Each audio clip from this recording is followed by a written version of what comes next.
There's a very large asymmetry between the Ukrainian military and the Russian military. This isn't the dilapidated Russian military you had right after the Cold War. It's a very mobile, fairly modern and well-trained army with a very healthy air force, large ground forces, a lot of artillery, small ships with very capable land strike missions. Since the Cold War, the Russian military has focused heavily on long-range strike systems. In a certain sense, they're mimicking the United States and other countries when they do that.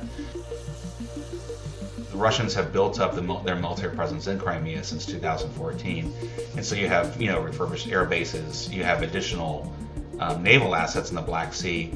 Some of these naval assets include, the small diesel submarines, the small corvettes.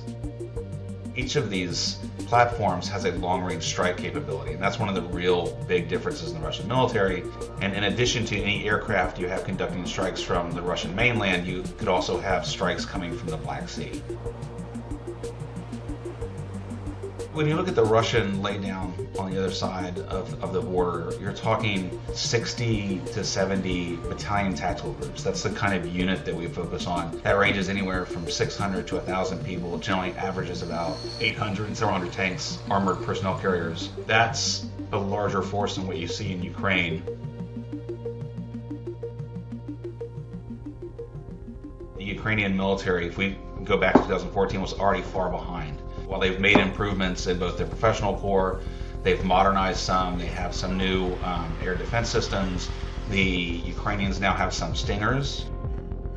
Certain NATO allies have given both anti-air and anti-tank weapon systems to the Ukrainians.